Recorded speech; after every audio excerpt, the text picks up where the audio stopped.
Well, in a cardiac arrest, a person collapses suddenly, and they are not breathing and they are not moving.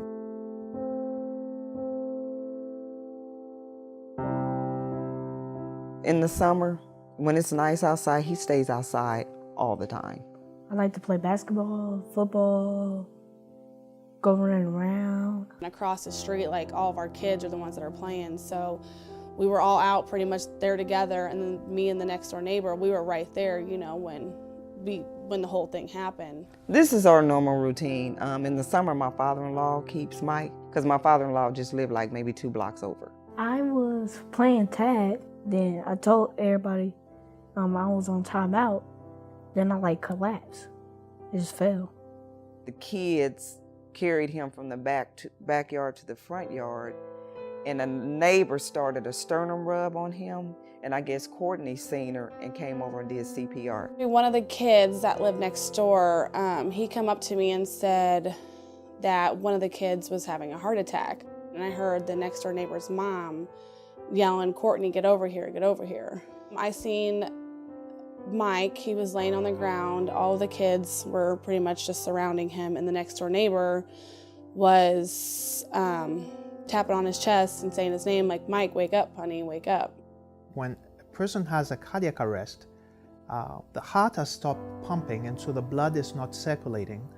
The body, including the brain, needs the oxygen from the blood to work. I was just so scared, and so I just, did the chest compressions hard and fast, and then his 2 breaths, and then I went back to his chest compressions. I knew that if anything, I needed to do the chest compressions. The whole time I was just thinking, like, the ambulance or somebody please get here, because I don't know if I'm doing this right, but I'm just going to continue to do it. So I get home, I'm in the house maybe 10 minutes, and the phone rings. It's my father-in-law, and he telling me I need to get around the corner because Mike is not breathing.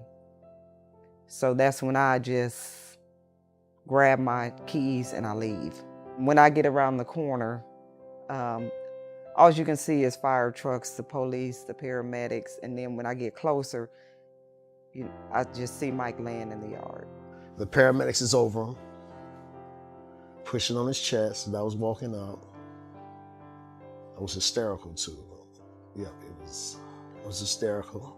And I heard him say, "He's not breathing." I was like, oh my God. I couldn't even, it was indescribable. I mean, I'm sure it was just the most horrifying scene ever, seeing your kid laying on the ground, and there's nothing you can do about it.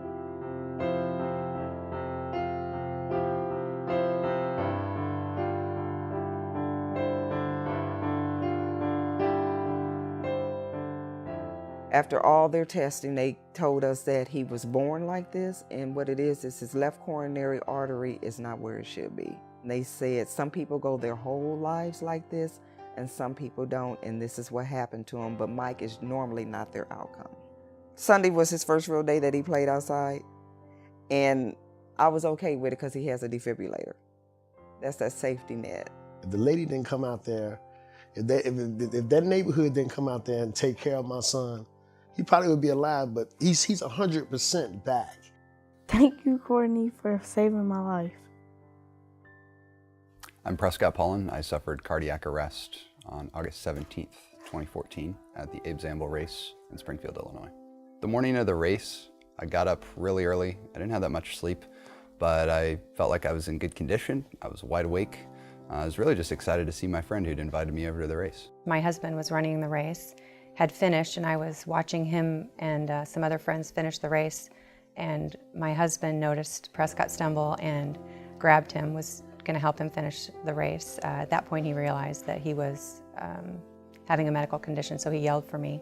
I had just finished the Abe Zamble State Fair 10K, and I was walking back on the course to cheer on the other runners who were still out there, and I saw a gentleman help Prescott to the ground, and then I ran up to see if I could be of assistance. For me, running this race, there was never a warning in my mind because the second half of the race I really don't remember. Prescott's eyes were rolled back in his head, and he was, I would say, gray and having trouble breathing. At that point, she decided to go ahead and start compressions. We got a pulse back, and so after the compressions, we stopped that, and he never really did wake up. And then by then, it was just me still holding the airway open and him breathing on his own. I never once thought anything except we need to save Prescott's life. So I woke up in the hospital and, coming from somebody that's wide awake, willing and able to run, to being on a bed, waking up, big difference. Unfortunately, only about 8% of people who have a cardiac arrest outside of a hospital will survive. I think in my case, the frustrating thing is that cardiac arrest for me is still an unknowable. Nobody really knows why I suffered cardiac arrest. I think when it comes to CPR and cardiac arrest, this is a team effort, right? I wouldn't be here today if it weren't for the angels that were around to save my life. They are very fortunate because the odds were against them. When they went down, there was a 90% probability that they wouldn't make it. 80% of cardiac arrest actually happen at home. And so if you witness a cardiac arrest, chances are it's someone you love, a friend, a family member who's gone down.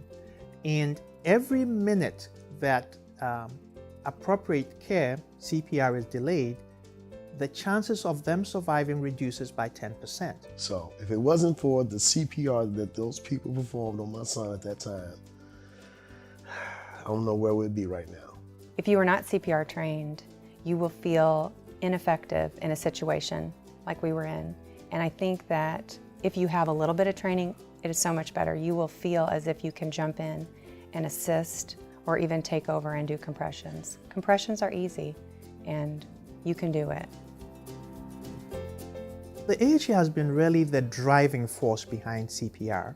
So all the great research, the intense research that's helped us to do CPR better is because of research that's been sponsored by the AHA. I think when you look at what we're doing in Illinois today and the laws that we're passing so that we're teaching kids from a young age to learn CPR in the schools, what a great step. It's like handwriting. Everybody should be trained in CPR. Every year, 12 million people are trained in CPR by the AHA, and that's been very good for us.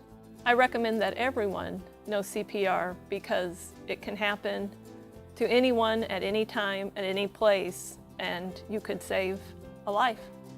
My kids are why. Love is why. My wife and my son and my family. That's why I wake up. Family and friends is why. My patients are why. It could happen to anyone, anywhere, anytime, is why.